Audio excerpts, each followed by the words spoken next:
കൃഷ്ണായ വാസുദേവായ ഹരയേ പരമാത്മനെ പ്രണതക്ലേശനാശായ ഗോവിന്ദായ നമോ നമ. ശ്രീമദ് ഭാഗവതം ഏകാദശസ്കന്ധം അധ്യായം 27 ശ്ലോകം 18 ചെയ്തു. എങ്ങനെയാണ് ആരാധിക്കണം എന്നൊക്കെയാണല്ലോ ഭഗവാൻ പറയണത്.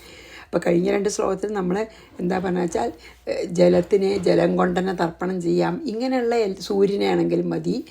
ഇങ്ങനെയുള്ള എല്ലാ ആരാധനയിലും ആത്മാർത്ഥമായിട്ടുള്ള ഭക്തിയാണ് ഏറ്റവും പ്രധാനം. ഭക്തിപൂർവം ഒരു തുള്ളി വെള്ളം എനിക്ക് അർപ്പിച്ചാലും ഞാൻ അതുകൊണ്ട് സന്തോഷിക്കും. അതേസമയം ഭക്തിയില്ലാതെ എത്ര തന്നെ വലിയ സാധനം എനിക്ക് അർപ്പിച്ചാലും, രത്നകിരീടം അർപ്പിച്ചാലും ഭക്തിയോടുകൂടി അല്ലെങ്കിൽ ഞാൻ ഒരിക്കലും അതിൽ പ്രീതനാവില്ല, അല്ലേ? പിന്നെ ഭക്തിയോടുകൂടി ഒരു വെള്ളം പോലും തന്നാൽ എനിക്ക് സന്തോഷമാവും, അല്ലെങ്കിൽ ഞാൻ പ്രീതനാവും എന്ന് പറഞ്ഞാൽ പിന്നെ ഗന്ധം, ധൂപം, ദീപം, പിന്നെ പുഷ്പം, നൈവേദ്യം അതൊക്കെ തന്നാൽ, ആദ്യം നൃത്തം, ഗീതം, അല്ലേ, അതൊക്കെ തന്നാൽ എനിക്ക് അർപ്പിച്ചാൽ എനിക്ക് എത്ര സന്തോഷമാവും എന്ന് പറയാണ്ടോ. വെറും ഭക്തിയോടുകൂടി വെള്ളം തന്നാലും മതി. പിന്നെ ഭക്തിയോടുകൂടി അതിലും നല്ല കാര്യങ്ങൾ തരികയാണെന്ന് വെച്ചാൽ എനിക്ക് എത്ര അതിൽ ഞാൻ പ്രസാദിക്കുമെന്ന് പറയാനില്ലല്ലോ എന്ന് പറഞ്ഞു ഭഗവാൻ, അല്ലേ? അതാണ് എല്ലാവർക്കും ഭഗവാനെ ആരാധിക്കാം. എന്തൊരു ഭഗവാന്റെ ഒരു സമഭാവന നോക്കൂ. ഇന്ന തരത്തിൽ വേണമെന്നോ, ഇന്ന സ്ഥലത്ത് വേണമെന്നോ, ഇന്ന പ്രകാരം വേണമെന്നോ, ഇന്ന സാധനങ്ങളെ കൊണ്ട് വേണമെന്നോ ഒന്നുമില്ല. നമ്മുടെ മനസ്സ് മാത്രമേ വേണ്ടൂ. ഇനി വെള്ളം പോലും ഇല്ലെങ്കിൽ മാനസപൂജയിലും മതി പറഞ്ഞു, അല്ലേ? ഇനി 19 ശുചി സംഭൃത സംഭാര പ്രാഗ്ദർഭൈ കൽപ്പിതാസന ആസീന പ്രാഗുദഗ്വാർച്ചേർ അർച്ചായാമഥ സമ്മുഖ. ഇനി അങ്ങനെ ആരാധനയ്ക്ക് ഇരിക്കുകയാണെങ്കിൽ എങ്ങനെയാണെന്ന് പറയണം. ശുചി, നല്ല കുളിച്ച് ശുദ്ധായി മനസ്സ് ശുദ്ധാക്കി. പ്രാഗ് സംഭൃത സംഭാര, പൂജ ചെയ്യാൻ തുടങ്ങണതിന് മുമ്പേ തന്നെ പൂജയ്ക്ക് വേണ്ടതായ സാധനങ്ങളൊക്കെ ഒരുക്കി. ദർഭൈഹി കൽപ്പിതാസന, ദർഭങ്ങളാൽ, അതായത് പലകയോ എന്താ വെച്ചാൽ ദർഭപ്പുല്ല് വിരിച്ച് 1-2 കിഴക്കോട്ട് തലയായിട്ട് വെച്ച്, പ്രാക്ക് കിഴക്ക് മുഖമായിട്ടോ വടക്ക് മുഖമായിട്ടോ, സമ്മുഖാവ അഥവാ എതിർമുഖമായിട്ടോ, ആസീന ഇരുന്നു കൊണ്ട്, അഥാ പിന്നീട് പ്രതിമയിൽ അർച്ചായാം അർച്ചേത്, അതിനുശേഷം അർച്ചായാം അർച്ചേത്. അർച്ച മീൻസ് പ്രതിമയിൽ അർച്ചിക്കാം. സാധാരണ നമ്മൾ പൂജാരികളൊക്കെ ചെയ്യാൻ നമ്മൾ കാണാറുണ്ടല്ലോ. നല്ലോണം കുളിച്ച് മനസ്സും ദേഹമൊക്കെ നല്ലോണം ശുദ്ധാക്കിയതിന് പറ്റുന്നത്ര ശുദ്ധാക്കിയതിന് ശേഷം പൂജയ്ക്കുള്ളതൊക്കെ ഒരുക്കി വെച്ചതിന് ശേഷം ഒന്നുകിൽ വേറൊരാൾ ഒരുക്കി കൊടുക്കുക, എന്തായാലും അത് അടുത്തുണ്ടാവണം. വളരെ ആക്സസിബിൾ ആവണം എല്ലാ കാര്യങ്ങളും. അങ്ങനെ എല്ലാ സാമഗ്രികളും അടുത്ത് വെച്ച് റെഡിയായിട്ട് ദർഭ ഇരിക്കാൻ പോണ ആ പലകേമ്പിലോ എവിടെ വെച്ചാൽ 2 ദർഭപ്പുല്ല് കിഴക്കോട്ട് തലയാക്കി വെച്ച്, പിന്നെ കിഴക്കോട്ടോ വടക്കോട്ടോ അല്ലെങ്കിൽ അല്ലാതെയോ ഇരുന്നിട്ട്, അതായത് ഭഗവാനെ എതിർമുഖമായിട്ടോ ഇരുന്നിട്ട് ഭഗവത് പ്രതിമയിൽ പൂജ ചെയ്യണം എന്ന് പറഞ്ഞു. ശുചി സംഭൃത സംഭാര പ്രാഗ്ദർഭൈ കൽപ്പിതാസന ആസീന പ്രാഗുദഗ്വാർച്ചേത് അർച്ചയാമാഥ സമ്മുഖ. അഭിമുഖമായിട്ടിരുന്നിട്ട് നമുക്ക് ആരാധിക്കാം, അല്ലേ? നമ്മൾ സാധാരണ അങ്ങനെയാണല്ലോ, ആ പ്രതിമയ്ക്ക് അഭിമുഖമായിട്ടിരുന്നിട്ട് തന്നെയാണ് നമ്മൾ ആരാധിക്കുക പതിവ്. കൃതന്യാസാം മദർച്ചാം പാണിനാ മൃജേത് കലശം പ്രോക്ഷണീയം ച യഥാവതുപസാധയേത്. ഇനി കൃതന്യാസ, അതായത് ഗുരുവിനെയൊക്കെ വന്ദിച്ച് പിന്നെ മന്ത്രന്യാസം ചെയ്തുകൊണ്ട്, കൃതന്യാസം 8 അക്ഷരം മുതലായ, അതായത് പിന്നെ ന്യാസം എന്നൊക്കെ നമ്മൾ കാണാറുണ്ടല്ലോ, അതൊക്കെ പൂജാരിമാർ ചെയ്യും. അത് അറിയണം, അല്ലെങ്കിൽ പുസ്തകം നോക്കി ചെയ്യണം. മദർച്ചാം എൻ്റെ പ്രതിമയെ പാണിത ആമൃജയത്, അതായത് തലേ ദിവസത്തെ നിർമാല്യമൊക്കെ ഉണ്ടെങ്കിൽ അതിനെയൊക്കെ കളഞ്ഞ്, കൈ കൊണ്ടെടുത്ത് കളഞ്ഞ്, കലശം പൂർണ്ണ കുംഭത്തിനെയും, അതായത് വെള്ളം നിറച്ചിട്ടുള്ള ഒരു കുംഭം അല്ല കലശത്തിനെയും, പ്രോക്ഷണീയം പ്രോക്ഷണത്തിനാവശ്യമായ ജലപാത്രത്തിനെയും കഴുകാനോ തുടയ്ക്കാനോ ഒക്കെ വേണ്ട വെള്ളം ഒക്കെ വെച്ച് യഥാവത് വിധിപ്രകാരം ഉപസാധര ഉപസാധരയത്. അങ്ങനെ പിന്നെ എന്നെ ഉപാസിക്കണം. ഉപസാധയേത്, അങ്ങനെ എന്നെ ഉപാസിക്കണം. എന്താണ് പറഞ്ഞു വെച്ചാൽ, ആദ്യം ഗുരുവിനെ വന്ദിക്കുക. എന്നിട്ട് അവരുടെ ഏത് ഗുരുവാണ് പഠിപ്പിച്ച ഈ പിന്നെ വിധിപ്രകാരമുള്ള പൂജ വച്ചാൽ അതനുസരിച്ച് ഗുരുവിനെ പറഞ്ഞു തന്ന മന്ത്രം കൊണ്ട് ന്യാസം ചെയ്ത്, വിഗ്രഹത്തിലും ന്യാസം ചെയ്ത്, തലേ ദിവസത്തെ പൂവും നിർമ്മാല്യമൊക്കെ എടുത്ത് കളഞ്ഞ്, കൈ കൊണ്ടെടുത്ത് കളഞ്ഞ്, വിഗ്രഹത്തിന് നല്ലോണം വെള്ളം കൊണ്ട് തുടയ്ക്കുകയെ അഭിഷേകം ചെയ്യുക. എന്താ വെച്ചാൽ അത് ചെയ്യാം. അതിപ്പോൾ മെറ്റലൊക്കെ ആണെങ്കിൽ നമുക്ക് വെള്ളം വീത്തിയിട്ട് കഴുകാം, അല്ലാച്ചാൽ തുടച്ച് കഴുകാം. എന്നിട്ട് ഈ കലശം പിന്നെ എന്താണ്, ഈ പൂർണ്ണ കുംഭം, അതായത് വെള്ളം നിറച്ചിട്ടുള്ള കലശം, അതൊക്കെ പിന്നെ ആരാധനയ്ക്കായിട്ടൊക്കെ ശരിയാക്കി വെക്കണം. അതൊക്കെ അത് വെച്ചാൽ വെള്ളം നിറച്ച കലശമൊക്കെ വേണം അവിടെ. തുടയ്ക്കുകയെ കഴുകുകയെ എന്താ വെച്ചാൽ ചെയ്തിട്ട് തലേ ദിവസം പൂവൊക്കെ എടുത്ത് കളഞ്ഞ് ഭഗവാനെ കുളിപ്പിക്കണ പോലെ ചെയ്യണം. സ്നാനമോ എന്താ വെച്ചാൽ അത് ഓരോ തരത്തിലുള്ള പ്രതിമയാണെന്നൊക്കെ മുമ്പ് പറഞ്ഞുല്ലോ, അതനുസരിച്ചിട്ട് വൃത്തിയാക്കണം. കൃതന്യാസാം മദർച്ചാം പാണിനാ മൃജേത് കലശം പ്രോക്ഷണീയം ച യഥാവതുപസാധയേത്. അങ്ങനെ സാധന ചെയ്യണം. തദ്ഭിർദേവയജനം ദ്രവ്യാണ്യാത്മാനമേവ ച പ്രോക്ഷ്യ പാത്രാണി ത്രീണ്യദ്ഭിസ്തൈസ്തൈർദ്രവ്യൈശ്ച സാധയേത്.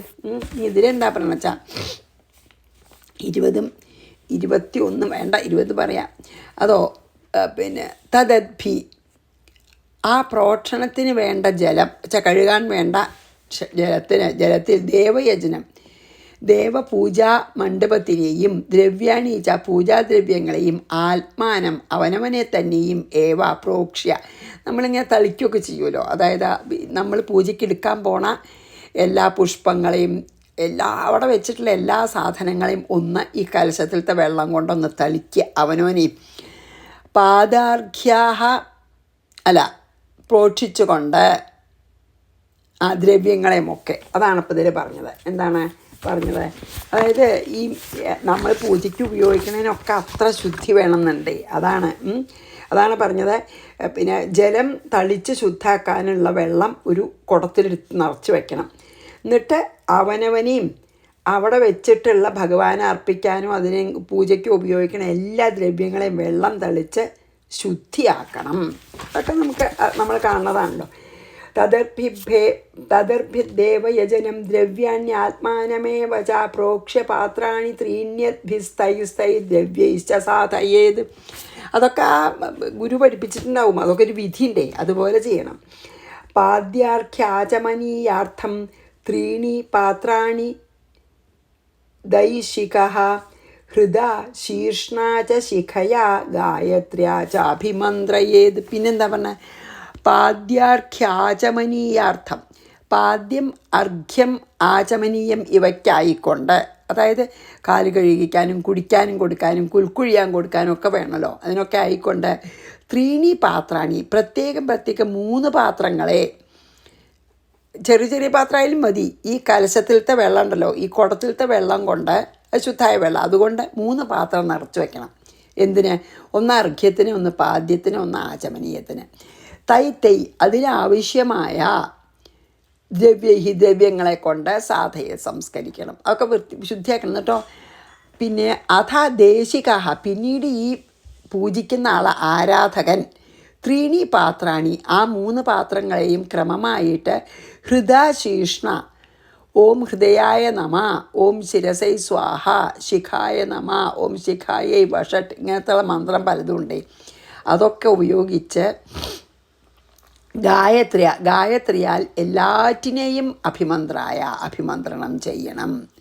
അതായത് എന്താ അറിയോ ഇതിൽ പറയണം? ഈ പിന്നെന്താണ്, ഇങ്ങനെ അവനവനെ ഗുരു എങ്ങനെയാണ് പഠിപ്പിച്ചിരുന്ന ആരാധനാവിധി, അതുപോലെ പൂജിക്കണ ഒരാൾ, ആ ആരാധകൻ കാല് കഴുകാനും അർഘ്യം കുടിക്കാൻ കൊടുക്കാനും കുൽക്കുഴിയാനും 3 പാത്രത്തിൽ വെള്ളം നിറച്ച് വയ്ക്കണം. എന്നിട്ട് അതിന് 3 മന്ത്രം ഉണ്ടെന്നാണ്. ഹൃദാ നമ, ശീർഷ്ണ സ്വാഹ ശിഖയാ വഷട്ട് എന്നീ മന്ത്രങ്ങൾ കൊണ്ട് എല്ലാ പാത്രങ്ങളെയും ഗായത്രി കൊണ്ടും ഗായത്രിയും ചെല്ലണം. എന്നിട്ട് ആ വെള്ളത്തിനെയും കുളിക്കാൻ കൊടുക്കാനുള്ള വെള്ളത്തിനെയും കാല് കഴിക്കാനുള്ള വെള്ളത്തിനെയും ഒക്കെ ശുദ്ധീകരിക്കണം മന്ത്രങ്ങളെ കൊണ്ടും ഗായത്രി കൊണ്ടും. പിന്നെ ഇങ്ങനെ ഈ പിന്നെ ഹൃദയത്തിൽ, തലയിൽ, പിന്നെ മുടിയിൽ അങ്ങനെയൊക്കെ പറഞ്ഞിട്ടുള്ള മന്ത്രങ്ങളാണ്. അതൊന്നും നമ്മൾ ഡീറ്റെയിൽസ് എനിക്കറിയില്ല. അതൊക്കെ സാധാരണ പൂജാരിമാരൊക്കെ ചെയ്യണമെന്ന് നമ്മൾ കാണാം. നമുക്കതിന് ഡീറ്റെയിൽസ് അറിയില്ല. അപ്പം അത് കുറച്ച് ഡീറ്റെയിലായിട്ട് പറയുന്നുണ്ട് ഭഗവാൻ. പാദ്യാർഘ്യാചമനീയാർത്ഥം എല്ലാം ശുദ്ധിയാക്കണം. അതാണ് അപ്പോൾ അതിൽ പറഞ്ഞത്. പാദ്യാർഘ്യാചമനീയാർത്ഥം 3 പാത്രാണി 3 പാത്രത്തിൽ ദേശിക മീൻസ് ഈ ആരാധകൻ ഹൃദാ ശീഷ്ണോച ശിഖയാ ഗായത്ര്യാ ചാഭിമന്ത്രയേത് ഗായത്രി കൊണ്ടും ഹൃദാ നമ ശീഷ്ണ സ്വാഹ ശിഖയാ വഷട്ട് എന്നൊക്കെ പറഞ്ഞ് ചെയ്യണം എന്നാണ് പറഞ്ഞത്. പിണ്ടേ വായു അഗ്നി സംശുദ്ധേ ഹൃത്പത്മസ്ഥാം പരാം മമ അണ്വീം ജീവകലാം ധ്യായൻ നാദാന്തേ സിദ്ധഭാവിതാം. ഇനി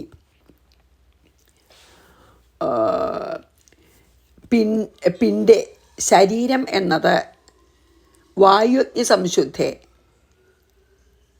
വായുവിനാൽ അല്ല വായു, ശരീരത്തിന് മുഴുവൻ വായു ഉണ്ടല്ലോ. പിന്നെ അഗ്നി ഉണ്ട് എവിടെ? മൂല ആധാരചക്രത്തിൽ. ആ പിന്നെ എന്നിട്ട് പിന്നെ നമ്മളെ നെറ്റിമ്പിൽ ചന്ദ്രനുമുണ്ട്, ചന്ദ്രമണ്ഡലമുണ്ട്. അതൊക്കെ അതായത് ഇപ്പം ഇതിലെന്താ പറഞ്ഞ വെച്ചാൽ ഉള്ളിലുള്ള പ്രാണവായുവിനാൽ വളരെയധികം ശോഷിപ്പിക്കപ്പെട്ടതും ഈ അഗ്നിയാൽ തപിപ്പിക്കപ്പെട്ടതും പിന്നെയോ ഈ നെറ്റിയിലുള്ള ചന്ദ്രമണ്ഡലത്തിലത്തെ തണുപ്പ് നല്ല കൂളാണല്ലോ. അതിനും അതുകൊണ്ട് അമൃതമയമായ ശരീരത്തിൽ എങ്ങനെയാണ് ധ്യാനിക്കണം എന്ന് പറയാണ്. അന്വീം ജീവകലാം ധ്യായൻ നാദാന്തേ സിദ്ധ,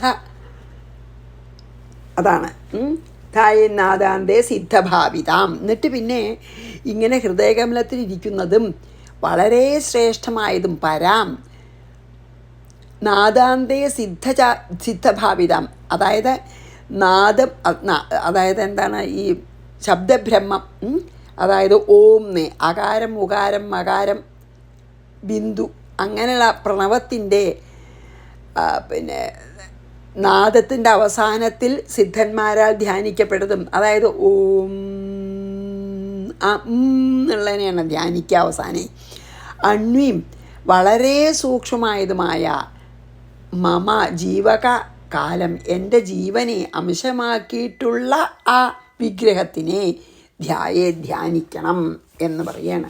ഇതൊക്കെ വളരെ ഡീറ്റെയിൽസാണ്. നമ്മൾക്ക് പൂജ ചെയ്ത് അറിയാത്തതുകൊണ്ട് അതിൻ്റെ ഡീറ്റെയിൽസ് മുഴുവൻ മനസ്സിലാവുമെന്നാണ് സംശയമാണ്. എന്തായാലും ഗായത്രി മന്ത്രം കൊണ്ട് പൂജിക്കണം എന്നൊക്കെ പറഞ്ഞല്ലോ, ഹൃദയാദി മന്ത്രങ്ങൾ കൊണ്ട്. പിന്നെ ദേഹത്തിൽ നമ്മുടെ ദേഹത്തിൽ പ്രാണനും അഗ്നിയും ശുദ്ധീകരിക്കപ്പെട്ടിട്ട്, അതായത് നമ്മൾ ദേഹമൊക്കെ ശുദ്ധീകൃതമായി, എന്നിട്ട് ഹൃദയപത്മത്തിൽ നമ്മുടെ ഹൃദയമാകുന്ന താമരയിൽ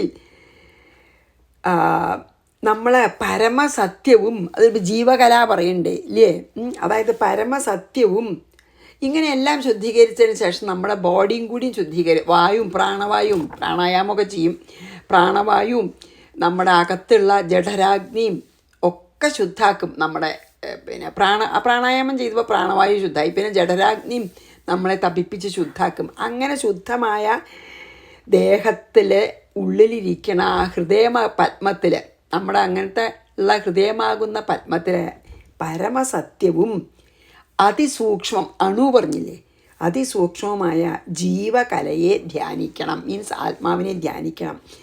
എന്നിട്ട് പിന്നെ ഈ വലിയ വലിയ യോഗീശ്വരന്മാരൊക്കെ ഈ പ്രണവം, അകാരം ഉകാരം മകാരാണല്ലോ, ആ പ്രണവനാദത്തിൻ്റെ അവസാനത്തിൽ, അതായത് എന്താണ് ഈ ജീവകല എന്ന് പറഞ്ഞാൽ, ഈ പ്രണവം ചെല്ലുമ്പോൾ അവസാനം എന്നുള്ളത് ആ ഓ ഉം ഓം എന്ന് പറയുമ്പോഴല്ലോ, അപ്പോൾ വലിയ വലിയ യോഗീശ്വരന്മാരൊക്കെ ഇങ്ങനെ പ്രണവത്തിൻ്റെ അവസാനത്തിലുള്ള ആ ആ ഏറ്റവും അവസാനത്തെ ആ ശബ്ദത്തിനെയാണ് അത്ര ധ്യാനിക്കുക. അതിനെയാണ് അത്ര ജീവകല പറയണത്. അത് ഞാൻ ഒരു വ്യാഖ്യാനത്തിൽ കണ്ടു. എന്താ വെച്ചാൽ ഇങ്ങനെ നമ്മൾ ശുദ്ധീകരിക്കപ്പെട്ട ദേഹത്തിൻ്റെ ഉള്ളിലെ ഹൃദയമാകുന്ന പത്മത്തിൽ ജീവകലയെ ധ്യാനിക്കണം എന്ന് പറഞ്ഞ അർത്ഥം എന്താ വെച്ചാൽ ഈ പ്രണവത്തിൻ്റെ അന്തിമ മാത്രമാണ്, അവസാനത്തെ മാത്ര. 3 ഉണ്ടല്ലോ, അകാരവും ഉകാരവും മകാരവും ഉണ്ട്. ആ അവസാനത്തെ മാത്ര മകാരം, അതാണത്ര ധ്യാനിക്കുക യോഗീശ്വരന്മാർ. അതിനെയാണത്ര ജീവകല എന്ന്. അപ്പം നമ്മളോടിപ്പോൾ അതന്നെയാണ് പറയണത്. ശുദ്ധീകരിച്ചതിന് ശേഷം ഹൃദയപത്മത്തിൽ ആ നാദബ്രഹ്മത്തിൻ്റെ അവസാനത്തെ മാത്രയായിട്ടുള്ള ജീവകലയെ ധ്യാനിക്കണം.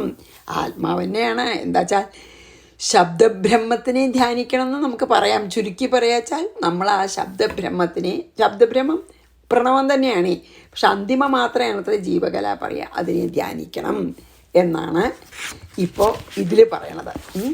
ഇനി അതെ പിണ്ടേ വായുഅഗ്നി സംശുദ്ധേ, അതായത് വായുവിനാലും അഗ്നിയാലും ശുദ്ധമാക്കപ്പെട്ട പിണ്ടം വെച്ചാൽ ശരീരത്തിൻ്റെ ഉള്ളിലത്തെ ഹൃത്പത്മസ്ഥാം പരാമമ, ഹൃത്പത്മത്തിൽ വസിക്കുന്ന ശബ്ദബ്രഹ്മത്തിന്, അതാണ് ഹൃത്പത്മസ്ഥാം പരാം, ശ്രേഷ്ഠമായ എൻ്റെ അണ്വീം, എൻ്റെ സൂക്ഷ്മരൂപമാണ് പ്രണവെന്ന് ഭഗവാൻ പറയുകയാണ്. അതാണ് ജീവകല. എൻ്റെ സൂക്ഷ്മ രൂപമായിട്ടുള്ള പ്രണവത്തിനെ, അല്ലെങ്കിൽ എൻ്റെ ഏറ്റവും സൂക്ഷ്മ രൂപമായിട്ടുള്ള ശബ്ദബ്രഹ്മത്തിനെ ഹൃദയപത്മത്തിൽ ധ്യാനിക്കണം. അതിനെയാണ് ജീവകല പറഞ്ഞത്. പക്ഷെ ആ ജീവകലയെ സാധാരണ സിദ്ധന്മാരും യോഗീശ്വരന്മാരും ഒക്കെ ഈ പ്രണവത്തിൻ്റെ അന്ത്യമാത്രയായിട്ടുള്ള നാദബ്രഹ്മമായിട്ടാണ് ധ്യാനിക്കുക. ഇത്രയൊക്കെ നമുക്ക് മനസ്സിലാക്കാം. അല്ല, എനിക്കിതാണ് ഇത്ര മനസ്സിലാക്കാൻ പറ്റിയിട്ടുള്ളൂ. അത് ഞാൻ പറയുകയാണ്. വല്ലവർക്കും കൂടുതലായിട്ട് മനസ്സിലാവുന്നുണ്ടെങ്കിൽ പറയാൻ. വലിയ പൂജ അറിയണ സാത്വികനായിട്ടുള്ള പൂജാരികൾക്കൊക്കെ ഇത് ശരിക്കും ഇതിൻ്റെ ആന്തരാർത്ഥമൊക്കെ അറിയണ്ടാവും. ഞാനിതിൽ പറയണതും ഇതിൽ വ്യാഖ്യാനങ്ങളിൽ വായിച്ചതും പറയാൻ നോക്കണമെന്നേ ഉള്ളൂ കേട്ടോ, തെറ്റുണ്ടാവാം. തയാത്മഭൂതയാ പിണ്ടേ വ്യാപ്തേ സമ്പൂജ്യ തന്മയ ആവാഹ്യാർച്ചാദിഷു സ്ഥാപ്യ ന്യസ്താംഗം മാം പ്രപൂജയേത്. അപ്പം നാദബ്രഹ്മത്തിനെയാണ് നമ്മളിപ്പോൾ ധ്യാനിക്കണം എന്ന് പറഞ്ഞാൽ. ഇനി 24 ആത്മഭൂതയ, താൻ ആത്മാവായിട്ട് തന്നെ വിചാരിക്കപ്പെട്ട തയ, എൻ്റെ മൂർത്തിയാൽ, പിണ്ടേ വ്യാപ്തെ, സ്വന്തം ശരീരം പൂർണ്ണമായും വ്യാപിപ്പിക്കപ്പെട്ടപ്പോൾ, സമ്പൂജ്യ, അതിൽ തന്നെ ഉപചാരങ്ങളാൽ പൂജിച്ച്, തന്മയത്വം ഉണ്ടായിട്ട്, അതാണ് അവനവൻ്റെ ഉള്ളിൽ തന്നെ ആദ്യം പൂജിക്കണം എന്ന് പറയണത്. അർച്ചാദിഷു, അതിനുശേഷം പ്രതിമാദികളിൽ ആവാഹ്യ, ആ ഭഗവാനെ നമ്മുടെ ഉള്ളിൽ ഈ ജീവകലയെ ധ്യാനിച്ചിട്ട് അതിനെയാണ് പിന്നെ ഇപ്പോൾ നമ്മൾ പത്മട്ടിട്ടുണ്ടെങ്കിൽ ആ വിളക്കിലേക്കോ, അല്ലെങ്കിൽ ഇപ്പോൾ കളം എഴുതിയിട്ടുണ്ടെങ്കിൽ അതിൻ്റെ നടുക്ക് വെച്ച വിളക്കിലേക്കോ, അല്ലെങ്കിൽ നമ്മുടെ മുമ്പിലുള്ള പ്രതിമകളിലേക്കോ ആദ്യം അവനവനിൽ ഭഗവാനെ ഉണർത്തിയിട്ട് ആ ഭഗവാനെയാണ് നാദബ്രഹ്മോപാസന കൊണ്ട് ആ ജീവകലയെ നമ്മുടെ ഹൃദയപത്മത്തിൽ ഉണർത്തി അതിനുശേഷം നമ്മളിൽ വസിക്കുന്നത് ആ ഭഗവാൻ തന്നെയാണെന്ന് സങ്കല്പിച്ച് നമ്മുടെ ഉള്ളിൽ നിന്നാണ് ആ ഭഗവാനെ ആവാഹിച്ച് പ്രതിമയിലേക്ക് കൊണ്ടുവരുന്നത്. ആവാഹിച്ച് സ്ഥാപന മുദ്രയാൽ പ്രതിഷ്ഠ ചെയ്ത് അതിൽ ഭഗവാനെ പ്രതിഷ്ഠിച്ച് ആ പത്മത്തിലോ അല്ലെങ്കിൽ കളയെഴുതിയിലോ അല്ലെങ്കിൽ ചെറിയ നമ്മുടെ ബിംബത്തിലോ വിഗ്രഹത്തിലോ പ്രതിഷ്ഠിച്ച് ന്യസ്താംഗം അംഗന്യാസങ്ങളൊക്കെ ചെയ്ത് മാം, എന്നെ പൂജിക്കേണ്ടതാണ്. വളരെ വിസ്തരിച്ച് പറയുന്നുണ്ട് കേട്ടോ ഭഗവാനത്തിലെ. മറ്റു പിന്നെ ഈ ജീവകലെ നമ്മൾ ആ പ്രണവത്തിനെ ശബ്ദബ്രഹ്മത്തിനെ ധ്യാനിക്കണം പറഞ്ഞില്ലേ. എന്നിട്ട് ആ ശബ്ദബ്രഹ്മം സ്വന്തം ഈ ആരാധകൻ്റെ ദേഹത്തിൽ ബോധരൂപനായിട്ടുള്ള ആത്മാവായിട്ട് സർവത്ര നിറഞ്ഞിരിക്കണമെന്ന് സങ്കല്പിക്കണം.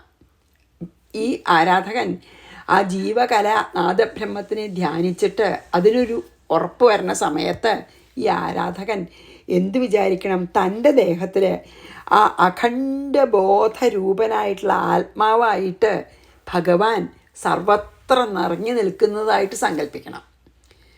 അവനവൻ്റെ ഉള്ളിൽ ആ ഇതിപ്പോൾ സൂക്ഷ്മമായിട്ടുള്ളതാണല്ലോ നാദബ്രഹ്മം. അതല്ലേ ഇപ്പം നമ്മൾ ധ്യാനിച്ച് കഴിഞ്ഞിട്ട് അതിനൊരു ഇത് വരുന്ന സമയത്ത് ഒരു ക്ലാരിറ്റി വരുമ്പോഴാണ് ഈ ആരാധകൻ, നല്ല ഭക്തി വേണം, ആരാധകൻ അഖണ്ഡബോധരൂപനായിട്ടുള്ള ആത്മാവ് തൻ്റെ ദേഹത്തിൽ സർവത്ര നിറഞ്ഞു നിൽക്കുന്നതായിട്ട് എന്താ പറയുക, ധ്യാനിക്കണം. എന്നിട്ട് ആ ജീവകലയെ, തൻ്റെ ഉള്ളിലുള്ള ആ ജീവകലയെ ഈ നമ്മുടെ മുമ്പിലുള്ള പ്രതിമയിലേക്കോ ചിത്രത്തിലേക്കോ എന്തിലേക്കാച്ചാൽ ആവാഹിച്ച് വെച്ച ശേഷം പൂജിക്കണം എന്നാണ് പറയുന്നത്.